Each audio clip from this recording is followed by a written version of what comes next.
Well, Jen asked me to come talk about capsule integrity, and we tested a couple of them the other day. So I guess maybe to start out, if anybody has any questions, maybe we can start from there. Why'd you fall underneath that boat? What's that? Why'd you go underneath that big boat? Yeah, it wasn't intentional. For those that may not have seen it, we had an accident in Qatar where the 11 boat kind of got into the water of the 37 boat, tried to straighten out, and ended up running into our boat. And when he did that, he ran into the side. The boat came up over the deck and got stuck on my cockpit, which was the initial blow. And then the skid fin water from my boat lifted the back end of his boat up, and then, I'm assuming centrifugal force or whatever, took his boat over the top of mine, hit the water, barrel rolled, and that was kind of it. So, you know, it's hard to say exactly how much force was put on the side of the cockpit, but there is no doubt that if there weren't cockpits on either one of these two boats, or maybe an earlier version of the cockpits, Tommy and I wouldn't be here. So I feel extremely lucky and you know, happy to be here talking to you guys and everybody else, and I know Tommy is too. So the cockpit did get damaged in our boat. The roll cage, those cockpits, we call them a top loader cockpit, got pushed in 3/4 of an inch from the impact, so it did get damaged. It bent the hinge on the lid. Tommy's cockpit lid got ripped off, and I noticed earlier they were talking about blow-away lids, you know, and that was a prime example that had I had a blow-away lid, if this was a smaller boat incident, that would have gone right over the top of me, maybe taken my head off. Who knows? You know, I mean, it was that close. So that type of cockpit design, or even this type of cockpit design, you know, the Fred Leland style cockpits or the early Budweiser style cockpits, where the hinge point, where the actual glass and everything comes up at shoulder height, it exposes your head and everything. So these Budweiser style cockpits or the top loader style cockpits are considerably safer with roll cages and everything glassed in it, Kevlar in the construction. You know, they're a lot safer. Now, it still is something that is very dangerous, and in an instant like when the Qatar and Alberto had their accident in Madison, had that been a direct contact hit on the cockpit, who knows what could have happened, you know. I don't think the roll bars would have stopped skid fins and rudders, so kind of lucky that didn't happen. But they've come a long way. I wasn't in on the research on building or on putting them together, but they sure work good. I assume you're replacing the one in yours? Well, we're not sure yet. We have to get the boat back to determine whether the roll bar is cracked or not. If it's not cracked, we've got to pull the windows out. The windows are tarnished enough where we can't use them. We're hoping that we can take some kind of a quarter power or something and bend it back in to where it goes and fit the lid back in it, because right now the lid won't fit into the cockpit. So if we can get to where the lid fits and we can redo the pin got bent, that actual locking mechanism got bent. It actually ripped all that out. So if we can get all that to work right, then we can use the existing cockpit, providing that the cage is still intact. Because the overall structure doesn't appear to be broken. It's just bent. But I don't know the specs on the metal and stuff, but that stuff's pretty stout, so definitely took a big hit. So yeah, glad to be here. The impact to the glass, then, did it break the glass? It didn't actually break the glass, but what it did is it took layers off. It's almost like somebody had like 18 grit sandpaper and just sanded off material. It's really weird. I would have expected it to have broken the glass, and it didn't. There's actually layers of material that are missing, like if somebody just had it on the concrete and drug it down the freeway. It's really weird. Is that just on one side? Or? Yeah, it's on the left side window. Yeah. And then there's a bunch of scuff marks on the front window on the other side. We, on our boat, have lifting points that are permanently in the boat. We don't have the ones that slide into pockets, you know. A lot of guys on their slings have the pocket slings that slide into the in. Yeah, ours are on there. They're hoops that are on there all the time. All of those got folded over. I mean, those are strong parts too, on both sides. So when the boat went over the top of our boat, the 11 boat, it took out all kinds of stuff. On the left side of the boat, it took out all the frames in the left sponson up to the box beam. There's a horizontal box beam that runs from the tip of the sponson back to the skid fin area. So everything on the outside of that box beam got taken out, as well as the non-trip. Everything got delaminated. So we've got some work to do there. But yeah, the cockpit took the brunt of the hit. What was that cockpit? Was that just glass or was it composite? It's all carbon fiber and Kevlar. Yeah, I think JR made that cockpit. I'm not sure who made the 11 cockpit. I think another JR cockpit. But that stuff's pretty standardized. They actually have a layup schedule in the rules that say you have to build them this way, with this material, to this schedule. And even the roll bars, they have a spec. It's not like you can just grab any material, bend it to shape it well together. You have to use this specific material. And all the boat builders are aware of all that, and they use the appropriate materials where they need to. So, but like I say, I think the unlimited stuff nowadays, it's, I don't want to say it's as safe as it can be, but it's pretty dang safe. You know, we can go through these accidents and come out. I was sore. That was it. I mean, no broken bones, no scratches, nothing. I was just sore.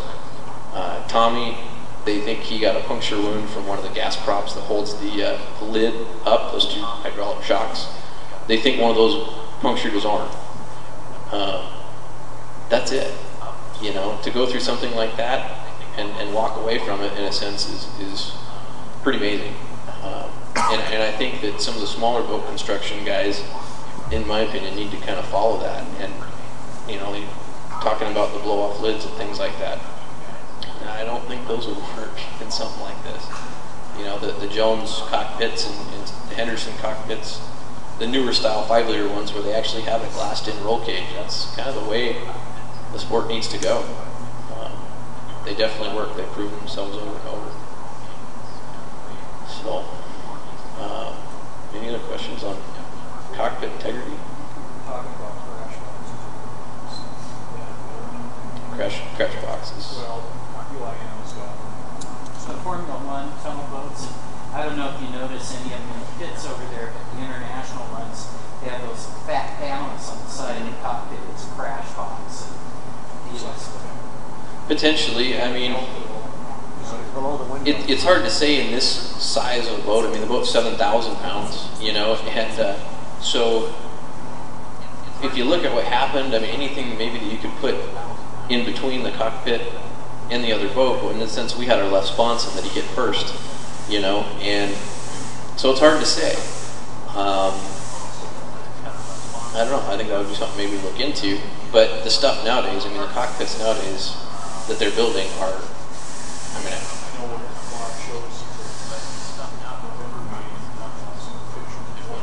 what the results were by putting those on.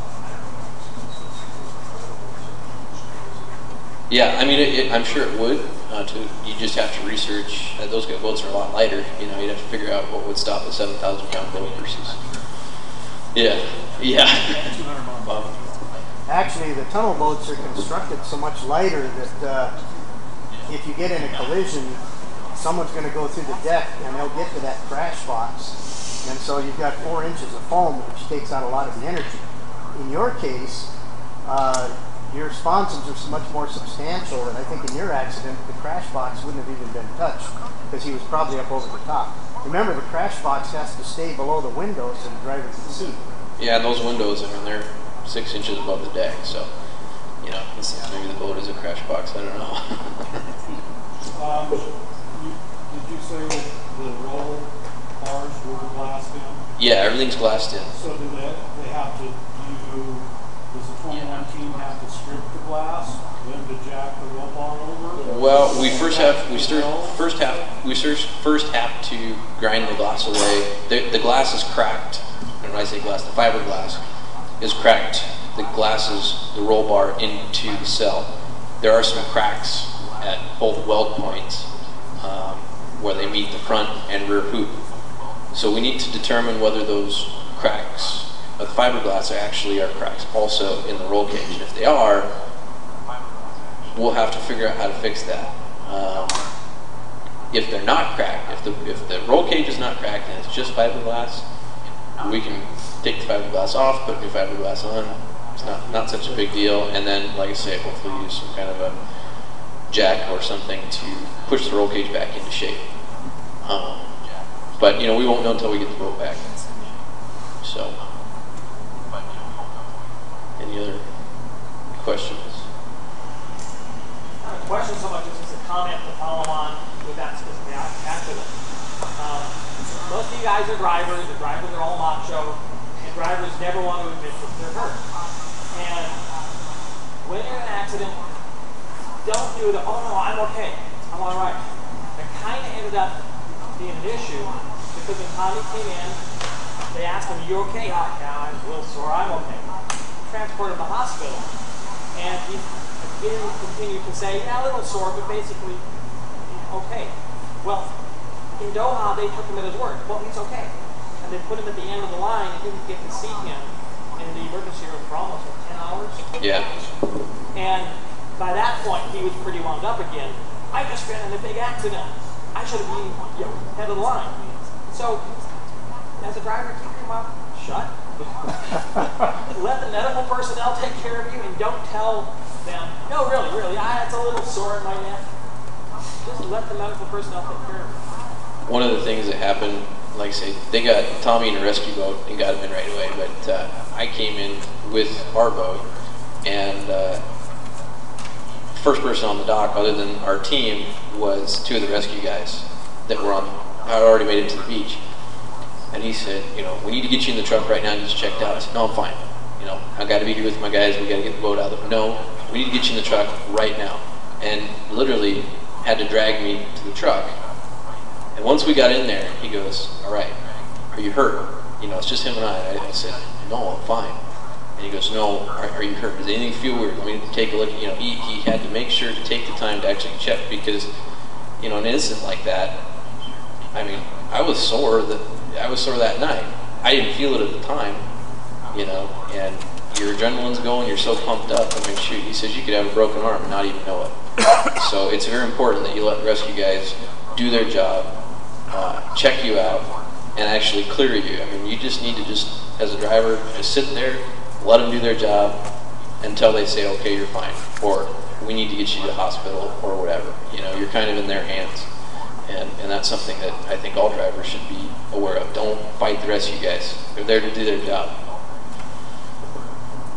So, all right? More questions? Thank you, Brian. Yes, sir.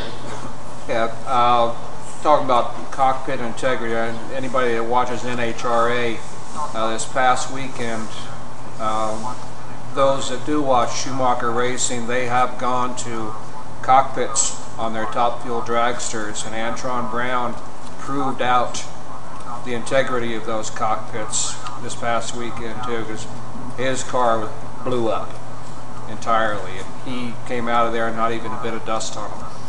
Yeah, no, it's huge. And another excuse, well, I shouldn't say an excuse, another thing that the guys with the blow-off lids will say is that, oh, we have the cockpit in the boat and it would cost too much to cut the cockpit out and put a different cockpit in. Well, that boat right up there on the wall I put together, and that had a blow-off lid on it, or had a cockpit that was designed for a blow-off lid. And I took and made a mold, out of the mold, a front piece of glass, or frame, glued it to the boat, put a roll bar in it, and made a second hatch that was like a side load Jones cockpit. Anybody could do one of those. Now it has a roll bar, now it has a safety cell that is going to protect you and stay on the boat, not fly off in the air, fly off when you hit the water. It's something that really should be looked at, in my opinion. So, Brian, are there any lessons learned from just driving in general and the wrecks that you've been in that you've changed your wear, any of the safety equipment that you've gone to? Yeah, I mean, some of the stuff that was discussed about flotation. Flotation is huge. I know, this year it was made mandatory, and to be quite honest, at the time I thought, oh, this is dumb. You know, it's just something else we're going to put in our suits.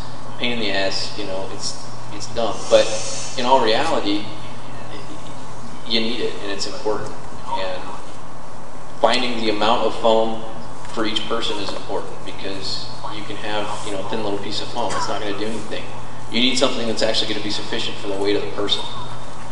The other thing about air tanks, you know, and the level of pressure in the tanks, you know, when you change them. And I have always, in every boat I've driven, if it gets to 2,000 pounds, it's time to change it and fill it. You know, you have that 1,000-pound deal, and if you go through a heat and you burn through 1,000 pounds, change the bottom. It's got to be changed. You know, you need as much air as possible. You know, and then again, in small boats, if you do have some kind of a latching lid, it was something that was going through my mind in this accident in Qatar, is that the lid it opened and then came down, and the handle, I couldn't move the handle to get the lid open. I didn't know at the time that the lid wasn't latched anymore. The latch had gone away. So all I had to do was push the lid open. But I was going through my mind, I'm going to have to go through the bottom hatch. And any one of these boats, the lids could jam. And having trap doors on, I think is huge. A second exit. You know, it's almost imperative, I think, that you need that second exit. You know, you got to put yourself in the position of being locked in a boat, potentially sinking. How are you going to get out? So, just another safety thing I think needs to be thought about when building a new boat or retrofitting an old one. You were padding or anything under your suit? Well, that was one thing when I went to Design 500. We had them take a look at where to put padding and how it's going to affect you when you're in the water. If it's going to right your body like a life jacket so that your head's up, or does it actually turn you upside down? What does it do? And we found that, much like a life jacket, if you put it in your chest area and your upper arms, it's almost going to want to take and right your body and float you face up with the appropriate amount of foam. So, you know, SRP has done a good job about putting foam, you know, right here, but sometimes it's not enough and you need more. And so we ended up putting it out here on your outer arm, but then you have to be able to take it out to clean the suit. So all that works as flotation, but then it also works as padding.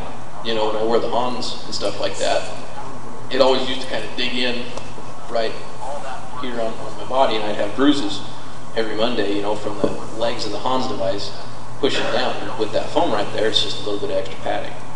You still, when they strap you in hard enough that you can't breathe, you can't move. You know, you're still strapped in the way you need to be strapped in, but it does add a little bit of padding, which is kind of nice.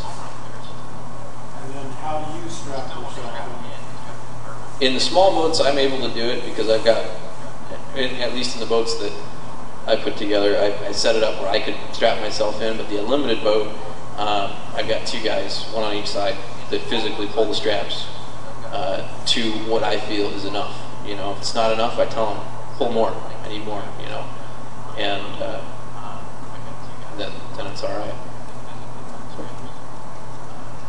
One other thing that they were shown in Qatar at one of the drivers' meetings is a hose, air hose to your mask, and I don't know if anybody's seen them yet, but they're really cool. They're lightweight, they almost weigh nothing.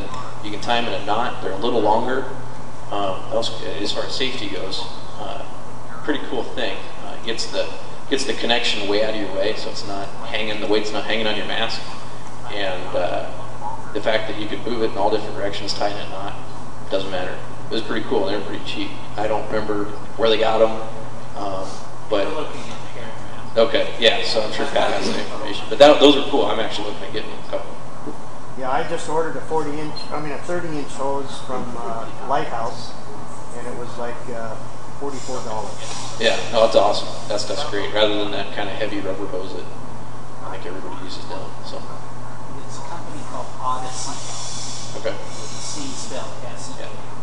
And the other cool thing is that the ones that they had there were neon colors, which are real cool because. Again, if you were upside down, the drivers, we've got that secondary clip for the driver if you want it, or the diver if you want it to clip into you. It's, hey, there's the hose, I can see it. It's neon yellow or orange or whatever. I think the bright colors on that are also kind of cool feature. All right. Cool.